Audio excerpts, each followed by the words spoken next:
Латинская культура. And the clay heritage is what? А наследием из глины Germanic culture. Германская культура. And so in the Middle Ages, we have countries that developed with a Latin and Germanic culture. В средние века развиваются у нас страны, в которых присутствует и латинская, и германская культура. And this brings us through the Middle Ages, through the Renaissance, into the modern world. Итак, мы проходим через средние века, потом Ренессанс и в современный мир. That we still today have feet that are Latin and Germanic. И по сегодняшний день у нас присутствуют эти стопы, которые и латинские черты имеют, и германские. But have we today already come to the point of the toes? Но дошли ли мы сегодня уже до состояния пальцев на ногах? Да. No. Have we today come to the point of the horns? Дошли ли мы до рогов? No. Because what are the horns? Потому что эти рога? Что это? Kingdoms. The horns are 10 kings, Да, yes. рога это 10 царей. Both kings and kingdoms. Царей и царств. And together these 10 kings and these 10 kingdoms are going to form what? И вместе эти 10 царей, царств сформируют что? They're going to combine together into what? Они соединятся вместе во что? Empire. Empire, right. Да. The empire that will ultimately be ruled by who? Империя, которая в конечном итоге будет ей управлять кто? Antichrist. Excellent. Okay. Because is he one of these 10 kings? Потому что он один из этих 10. Нет, маленький рог. No, he's a small. He's a small horn that comes up and actually removes 3 of those kings, doesn't he? Он маленький рог, который появляется и удаляет 3 царей. So we have 7 plus 1 great big Antichrist. Получается 7 плюс 1 большой антихрист. Okay, good. So today we're going to build on what we've seen. Так, сегодня мы дальше будем развивать то, что мы уже увидели. And today now in chapter 8 we're going to focus in with a zoom lens. И сегодня в 8 главе мы с вами сфокусируемся, приблизим линзу. In chapter 8 we're going to focus in on Persia and Greece. И в 8 главе мы будем особое внимание уделим Персии и Греции. Okay.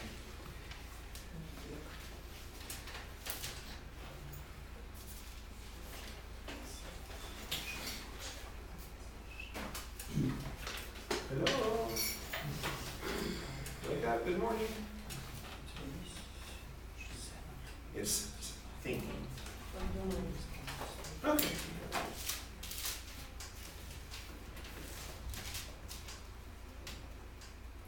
Daniel chapter 8.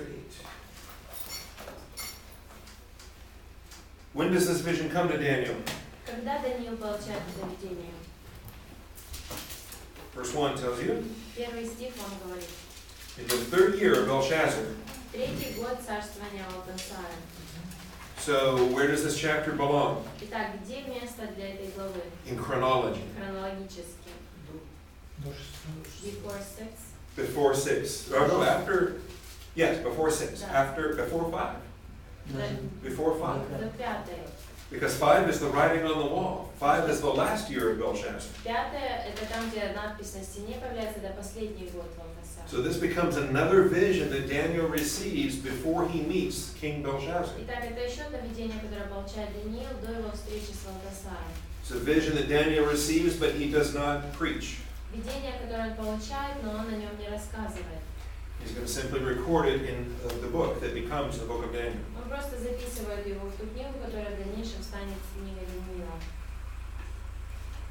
I believe these chapters were compiled over the years that they were received. Я считаю, что эти главы были на протяжении лет собирались по мере того, как он получал это. And then once chapter 12 was completed is when Daniel collected them into the entire book. И когда уже 12 глава была завершена, он собрал это все в одну книгу. A book that was then entrusted to Ezra when he went back into the land. И эта книга затем была доверена Ездре, когда он возвращался в землю. And became a part of the canon of scripture at that time. И в то время стала частью канона. Okay, chapter 8. You have your notes open? У вас открыты распечатки по 8 главе? The 3rd year of Belshazzar's co-regency with Nabonidus was 551 BC. Третий год царствования Валтасара, это был год его совместного правления vision is 2 years after he received the vision of chapter 7. 51 год до Христа. Видение это он получает до того, что происходит в 7 главе. And 12 years before the writing on the wall in chapter 5. That's in point 1 of the chapter. И через 12 лет после того, как его привели к Валтасару. This vision is not called a dream. This vision is called a chazon, a vision. И это видение не называется The Hebrew не chazon сон, а видение. is a vision, right? A waking vision that he Хазон sees. это видение. And we have other chazon visions throughout the Old Testament. И также у нас есть другие видения. Хазон в Ветхом Завете. Isaiah, Obadiah, and Nahum are all called books of chazon. Исаия, Obadiah and Nahum. Аввакум и Наум. Использовалось как титул, то есть название. Ну, тут у нас расширено. Во втором пункте Да. используя что слово как титул. Да, написано как название. No question? This word was used as a name for the book of prophecy. It says like a title. Like a title, yes. Title как название. Okay, and this vision is quite interesting as we look at verse 2. Somebody read verse 2. Это видение довольно интересно, когда мы смотрим его во второй стихе. Прочтите кто-то его, пожалуйста. Видел я видение, и когда видел, я был в Сузах, в престольном городе, в области Илавской. И видел я видение, как бы я был у реки Луари. Okay, very interesting is the setting for this vision is not Babylon. Очень интересно, что обстановка, когда он получает это видение, это не Вавилон. Now he's still in Babylon when he receives the vision. Он находится в Вавилоне, когда получает видение. Babylon has not fallen yet. Belshazzar is still the king. В Вавилоне еще не пал Валтасар, все еще царь. But in this vision, the vision takes place in a Persian city. Но это видение происходит все в персидском городе. One of the Persian regions of the Elamites. Персидский регион Элама. The city of Susa, which becomes one of their seasonal capitals. И в городе Суза, который является одной из столиц. And remarkably enough, he has that vision and he knows exactly where Susa is. Интересно, что он получает это видение, и он точно знает, где находится Суза. Daniel is familiar with Susa, the province, and the canal. И Даниил знает и город Сузы, и канал. If I received a vision tomorrow that took place in Susa, I wouldn't have any idea where it was. Если бы завтра мне пришло видение, в котором что-то происходит в Сузах, я бы понятия не имел, где это все происходит. I'd look around and see the buildings and the canal and the mountains, and I wouldn't know where it was. Я бы оглянулся, увидел бы здание, увидел бы этот канал, но я бы не знал, где я нахожусь. But Daniel knew where he was. Но Даниил знал, где он находится. This is part of the clues that we see when we understand that Daniel must have done a fair amount of traveling in his government responsibilities. Это одни из таких подсказок, которые нам показывают, что, наверное, Даниил много путешествовал и разъезжал, выполняя свои обязанности. Remember, we discussed why he was absent in chapter 3. Помните, мы говорили, почему его нет в 3 главе? Well, I think he very well could have been traveling at that time. Я считаю, что вполне возможно в это время он был в каких-то поездках. And so he lifts up his eyes and he sees a ram and a goat. Итак, он поднимает глаза свои и видит овен и козел. The ram is in verses 3 and 4. Овен у нас 3-4 стихи. The goat shows up in verse 5. Козел с 5 стиха появляется. And he comes and he kills the ram very quickly. Он приходит и быстро убивает этого овна. Okay, so go ahead and read verses 3 through 8. Прочтите стихи з 3 по 8. І звів я очі свої та й побачив, аж ось один баран стоїть перед потоком, і в нього 2 роги, а обидва ці роги високі, і один вищий від другого, а той вищий виріс наостанку. Я бачив барана, що колов на захід, і на північ, і на південь, і жоден звір не міг стати проти нього, і не було нікого, хто порятував від його руки. І він робив за своїм уподобанням і став величним. І я придивлявся, аж ось козел скіс приходить із заходу поверхні цієї землі і не дотикається до землі. А той козел мав подобу рога між своїми очима. І прийшов він до того барана, що мав ті два роги, якого я бачив, що стояв перед потоком, і помчав на нього в лютості своєї сили. І я бачив його, що він добіг аж до барана і роз'ярився на нього, та й ударив того барана і зламав йому ті два роги. А в барана не було сили стати проти нього. І той кинув його на землю і топтав його, і не було нікого, хто порятував барана від його руки. А козел скіс став аж надто великий, а коли він зміцнився, то був зламаний той великий ріг, а замість нього виросли 4 подоби рога на 4 вітри неба. Okay, thank you. All right, so we have a ram and we have a goat. Итак, у нас есть овен и есть козел. The symbols that we understand are characteristic of apocalyptic literature И мы понимаем, что символ — это характерная черта апокалиптической литературы, because apocalyptic literature is characterized by the great use of symbols or signs. потому что это ее характерная черта, чрезмерное использование символов или знаков. So let's do something different this time. Давайте в этот раз что-то другое Let's попробуем. use our imagination and just try to think of what this goat might be. Давайте попробуем использовать наше воображение и подумаем, что это может быть за козел. And if we come up with something very clever, maybe we can write a book and make lots of money. И если мы что-то умное придумаем, может быть, мы можем написать книгу, заработать много денег. And if the book gets popular, then maybe they'll make the book into a movie like the Da Vinci Code. И если книга станет достаточно популярной, может быть, снимут фильм, как Код да Винчи, например. Okay, now let's not do any of that. Ну, давайте не будем, наверное, делать. Let's do what we did in chapter 7 Давайте сделаем так, как было в 7 главе. and what we did in chapter 2. И то, что мы делали во 2 главе. We're going to look in two places. Мы 2 места будем What's смотреть. the first place we're going to look to? Первое место это что? Дальший контекст. Мириетка. Immediate context. And lo and behold, what do you see in verse 20? И что мы видим в 20 стихе? What does it say in verse 20 about the ram? Что об Овне говорится в 20 стихе? Родиться цар Мідян та Перс. Козле. А, ти козел проти. Did they get it right? Да. Okay. Media Persia. Oh my goodness. Медоперсия. You're a genius. Ты гений. Okay. And so we see a ram Итак, мы видим with two Овна horns. с 2 рогами. And this is equal to the bear from chapter 7, И он является тем же самым медведем из 7 and the главы chest and arms of silver и грудью и руками from chapter 2. срезанными из 2 главы.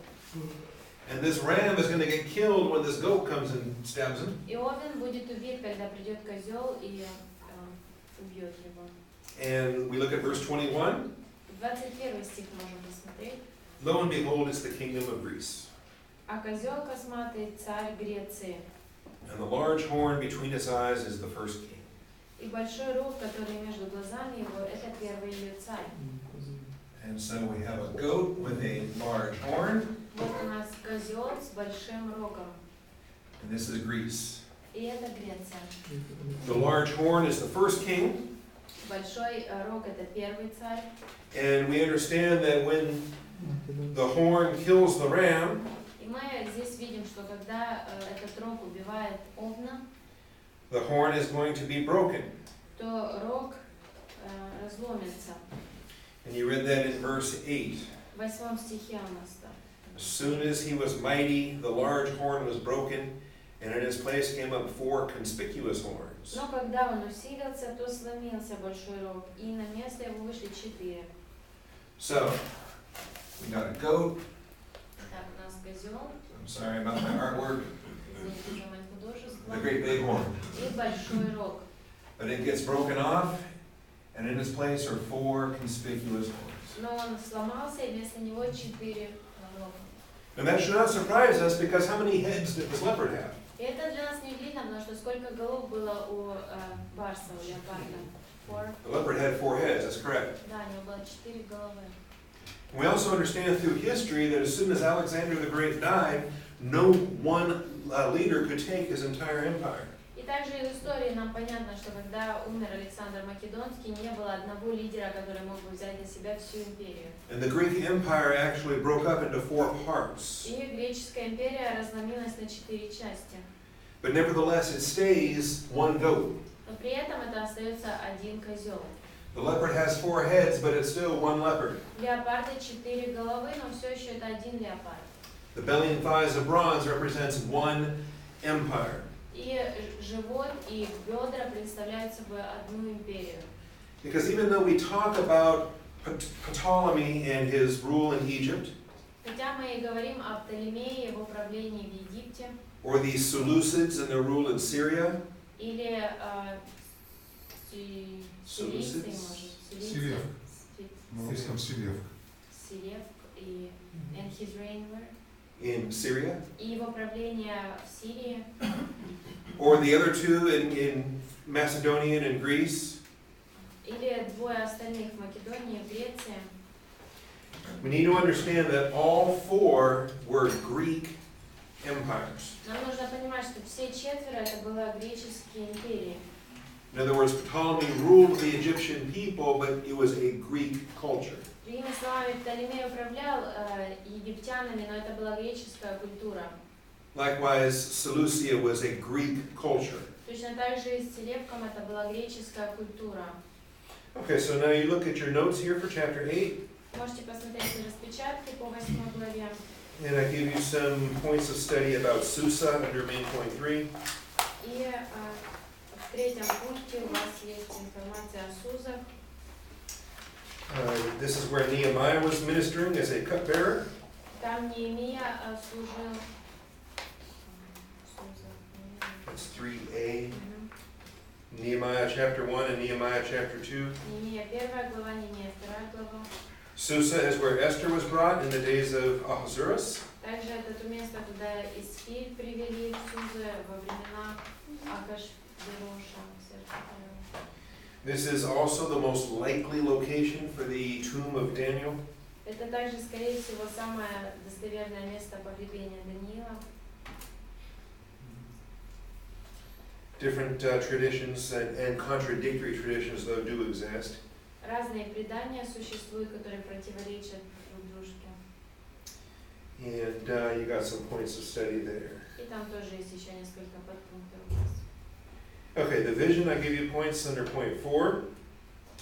И о разделении я говорил в 4-м пункте. The ram with its 2 horns is the Medo-Persian Empire. Итак, Овен с 2 рогами – это Медо-Персидская империя.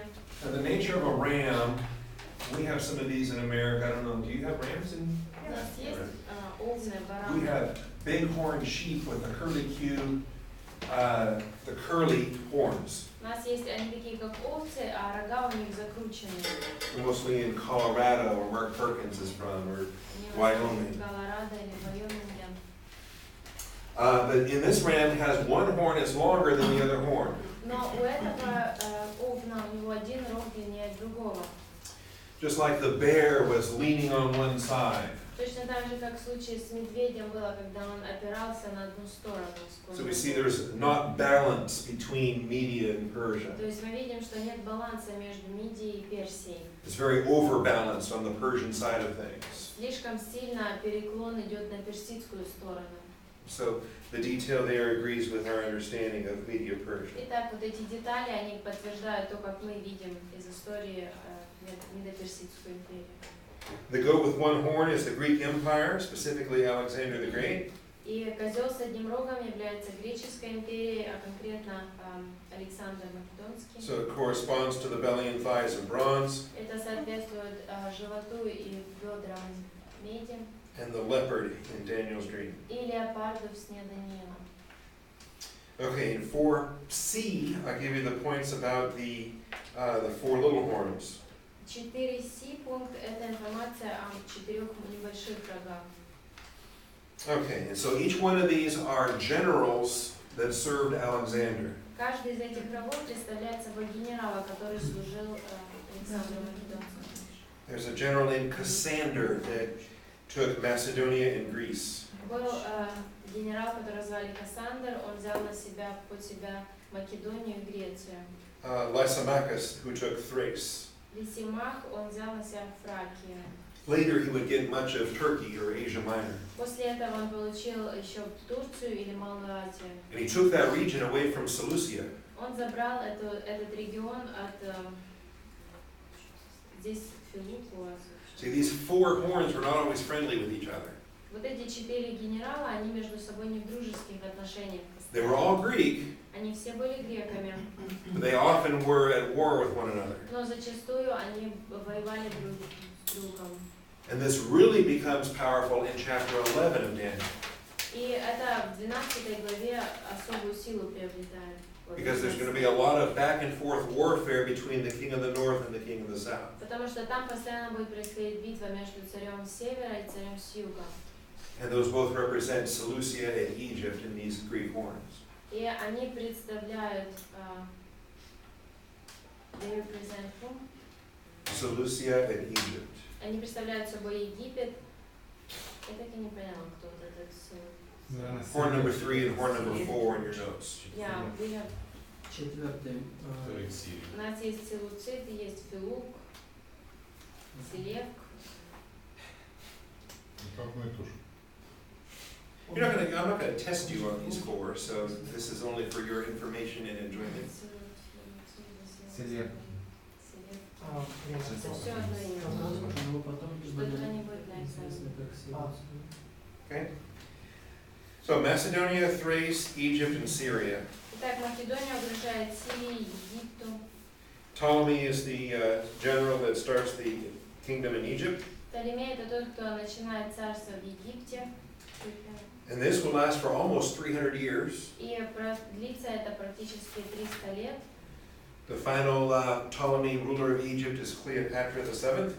А окончательным правителем будет Клеопатра VII. Cleopatra VII. Okay. And she's the famous one that had a baby with Julius Caesar. И она известная нам Клеопатра, у которой был ребенок с Юлием Цезарем. The fourth horn was Syria, Четвертым рогом была Сирия. established by the general Seleucus. Она была установлена генералом Селевком. And his first capital was Babylon, but it moved around lots of times. И изначально столицей был Вавилон, но затем они много перемещали свою столицу. Eventually, his capital came to be in Antioch, И в конечном итоге столицей стала у них Антиохия. the same Antioch where Christians were first called Christians. И это та же Антиохия, в которой христиане первый раз были названы христианами. Eventually, all four of these horns were conquered by Rome. В конечном итоге все эти рога были завоеваны Римом. And just as we understand, the leopard was conquered by the beast, the belly and thighs were replaced by the legs of an iron. Как раз точно так же, как мы видим, что зверь победил леопарда, и ноги побеждают, занимают место живота и живота. Okay, any questions on any of that? Есть вопросы по вот этой части? Should be pretty easy. Довольно легко должно быть это. Now we have to look closer. Теперь нам нужно ближе рассмотреть это все. Okay. Есть вопрос, тут в первом пункте, глава 8, в распечатках, тут написано, что описанное в 7 главе происходило через 2 года после того, как в 7 он получил людей. Я тоже это видела. He wants to clarify point 1. It says that the vision that Daniel received and that is described in chapter 8, he received it 2 years after the vision in chapter 7. И через 12 лет после того, как он истолковал надпись. Нет, там опечатка. Вот. За 12 лет. And then in До того. 12 years, like, or 12 years after, it should be 12 years before. Before. Да, про 7 главу это правильно, а там за 12 лет было. My paper says before. Your paper was translated. Okay.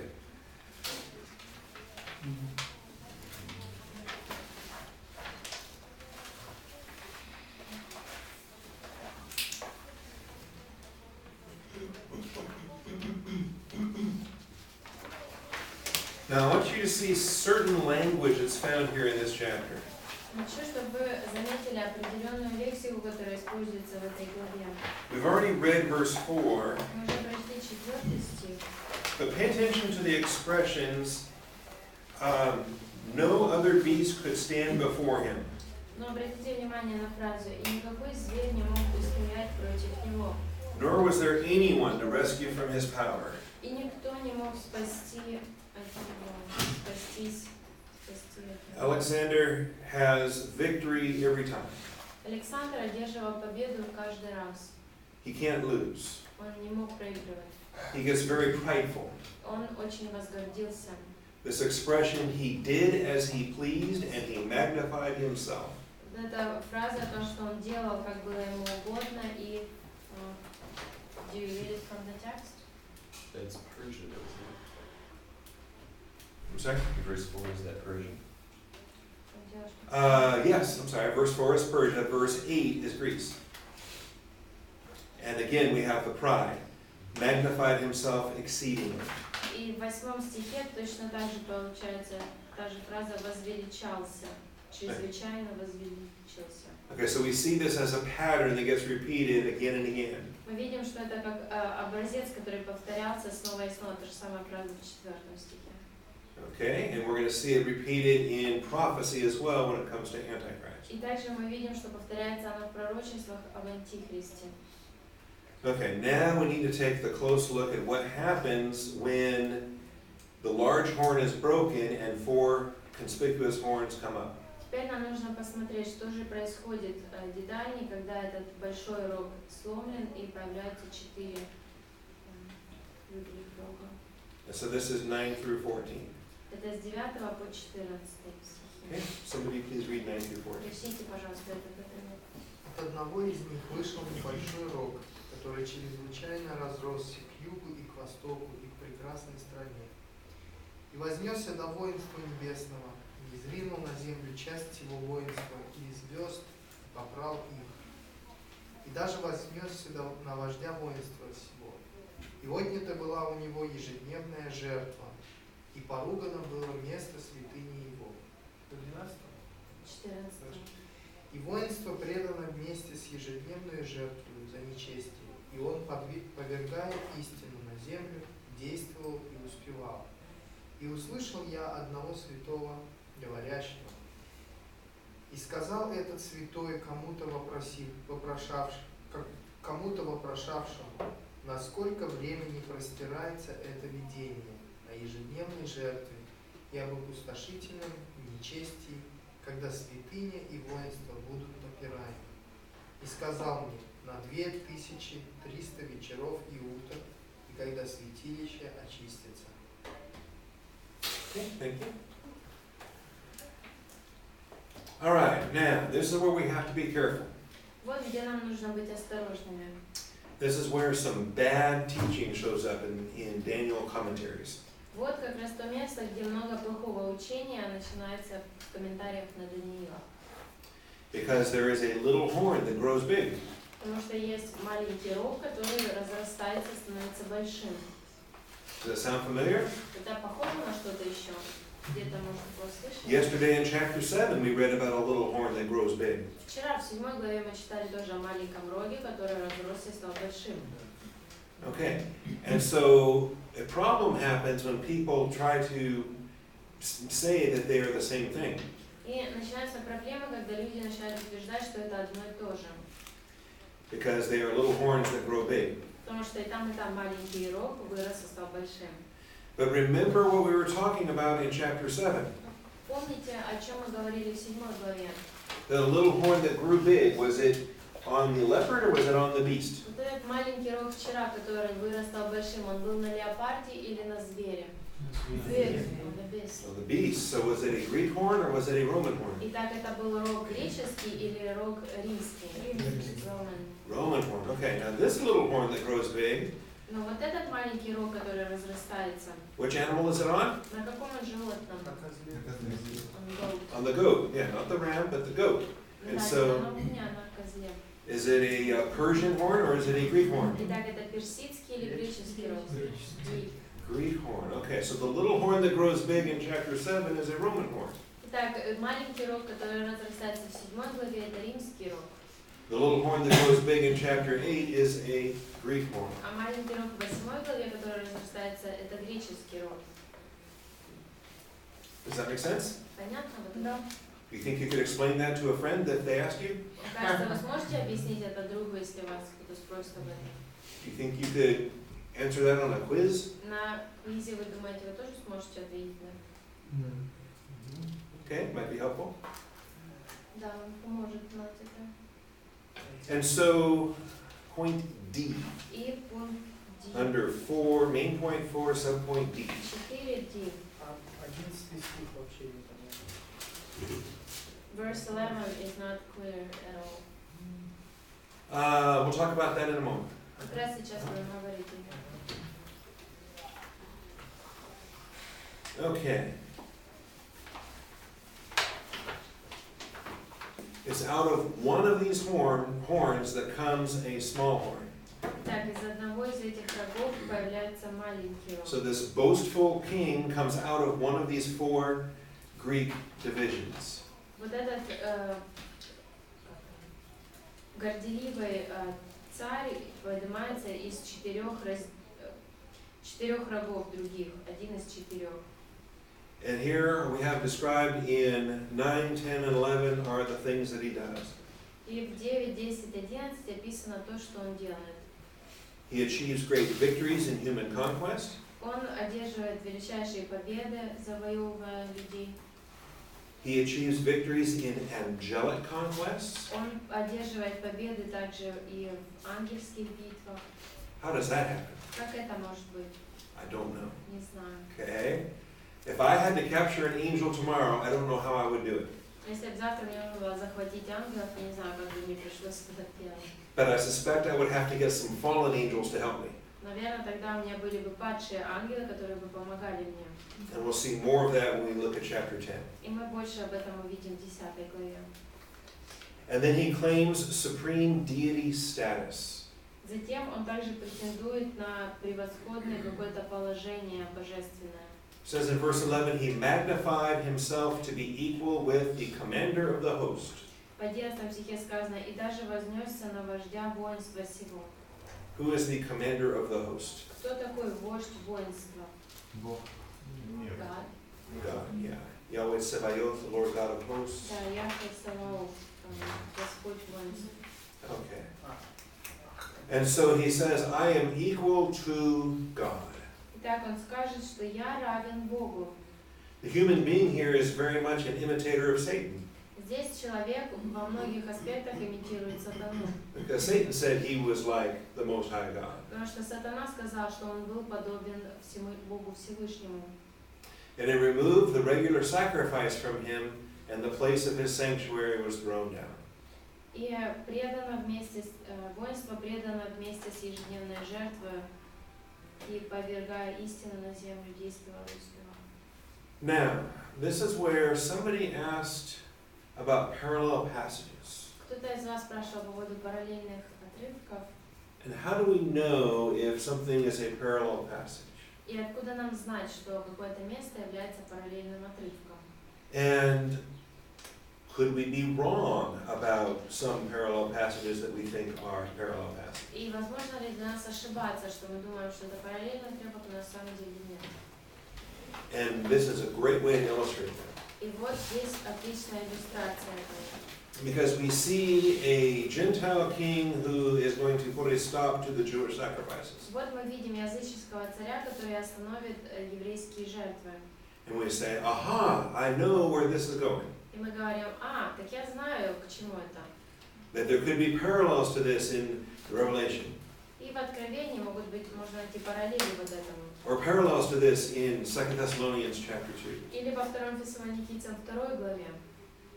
And some people think there are. И действительно, некоторые люди считают, что это и есть параллели для этого.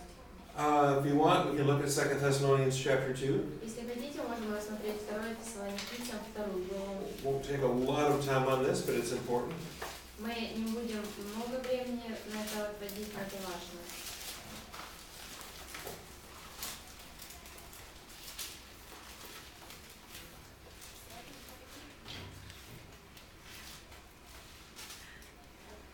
Second Thessalonians 2:1 is about the rapture. 2 Фессалоникийцам 2:1 описывает восхищение, The coming of our Lord and our gathering together to Him. пришествие Господа нашего и нашем собрании к Нему. Verse 2 is about the second advent. 2 стих о втором пришествии. Do not be quickly shaken from your composure or disturbed, Не спешите колебаться умом и смущаться, to the effect that the day of the Lord has come. как бы будто уже наступает День Христов. So you have rapture in verse 1, day of the Lord in verse 2. Итак, восхищение, 1 стих, День Господень, День Христов во втором. So let no one in any way deceive you, Да не обольстит вас никто, никак. for the day of the Lord cannot come until the departure comes first. Ибо день тот не придет, доколе не придет прежде отступления. Many translations use apostasy in verse 3, В многих переводах отступничество в 3 стихе, как у нас but the word means departure as well. но это слово также означает отходить. And just as we have rapture in second advent in verses 1 and 2, we have rapture in second advent in verse 3. Точно так же, как у нас восхищение и второе пришествие в 1-2 стихах, также восхищение и второе пришествие в 3 стихе. So the day of the Lord cannot come until the departure comes first. Итак, день Господень не может наступить прежде того, как не произойдет отступление. Then after the departure, the man of lawlessness is revealed, the son of destruction. После отступления откроется человек греха, сын погибели. And here is where he exalts himself above every so-called God or object of worship. И вот здесь он превозносит выше всего, называет себя Богом или святым. And he takes his seat in the temple and he displays himself as God. Так что в храме Божьем сядет он как Бог, выдавая себя за Бога. Okay, so because of that, some people look at this little horn in Daniel chapter 8, Из-за вот этого места некоторые, глядя на этот маленький рог в 8 главе Даниила, and they say these must be parallel passages. люди говорят, что должно быть вот это параллельные места. This must be a prophecy of the Antichrist. Должно быть это пророчество об Антихристе. But again, we will slow down and be careful. Опять-таки нам нужно немножко притормозить и осторожно. And well, wait a minute, Antichrist is going to be Roman, and this horn in Daniel 8 is Greek. Потому что Антихриста должен быть римлянином, а вот этот маленький рог это грек. But there are obviously similarities. Но очевидно, что есть сходство определенное. So how can we have similarities that are not parallel? Как же мы можем иметь сходство, но при этом это не является параллельными местами? If it's parallel, then it is a prophecy of the other. Если это параллельный отрывок, то это является пророчеством. If it's mostly parallel, but not quite, Если большинство из аспектов деталей параллельно, но не полностью, we can still view it as a prophecy, but we should think of it as a shadow. то все еще мы можем это воспринимать как пророчество, но мы должны рассматривать это как тень Or a type. или прообраз. Have you learned about shadows and types already? Вы уже проходили, да, тень чего-то или прообраз чего-то. А тени, в смысле, аллюзия? What does shadow mean? Аллюзия? When you is it an If you illusion? foreshadow something that's going to have a future reality. Как говорится, что это тень того, что в будущем будет реальным. The law is a shadow of the good things to come, but the substance belongs to Christ. Как закон является тенью благ, которые придут, но Христос является сутью. And there are many types of Christ in the Old Testament. И в Ветхом Завете также есть много прообразов Христа. But something that a lot of folks don't realize is there are also types of Antichrist in the Old Testament. Но вот что многие люди не понимают, что много также и прообразов Антихриста в Ветхом Завете. We read in 1 John that you have heard that Antichrist is coming, but even now many Antichrists have arisen. В 1 Иоанна, например, мы читаем, он говорит, вы знаете, что будет антихрист, но уже много антихристов появились. And just as there were forerunners for the coming of Christ, there are forerunners for the coming of Antichrist. Точно так же, как были предшественники приходу Христа, так же есть и предшественники приходу антихриста. So we're not going to make the mistake to say that the horn in chapter 7 is the same as the horn in chapter 8. Поэтому нам не следует совершать ошибку и говорить, что рог в 7 главе это тот же рог, который в 8 главе. And we're not going to say that the message of chapter 8 is a prophecy of Antichrist. И также не следует совершать ошибку и говорить, что пророчество в 8 главе это пророчество об антихристе. Rather, we're going to see that the message of chapter 8 is a type of Antichrist. Но вместо этого нам нужно увидеть, что пророчество в 8 главе это прообраз антихриста.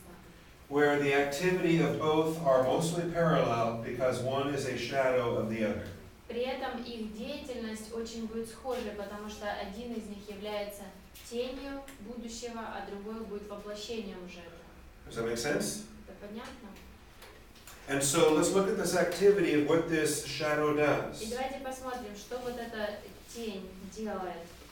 He claims supreme deity status. He claims to be God.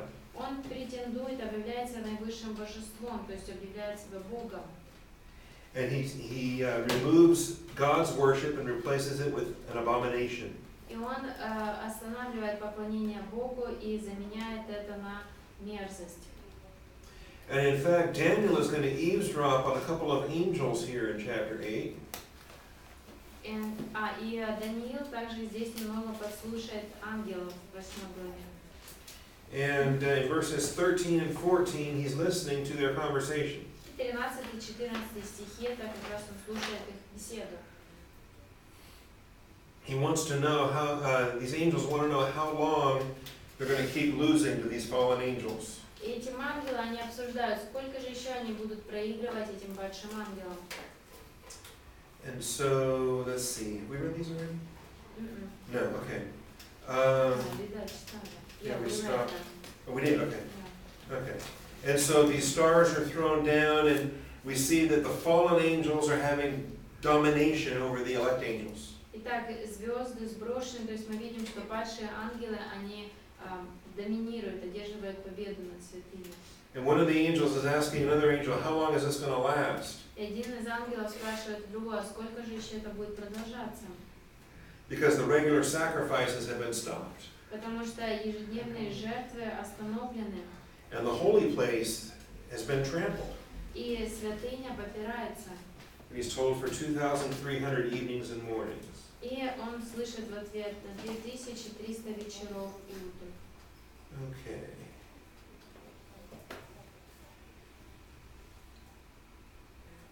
Now, the angel gives Daniel his explanation in verses 22 through 26.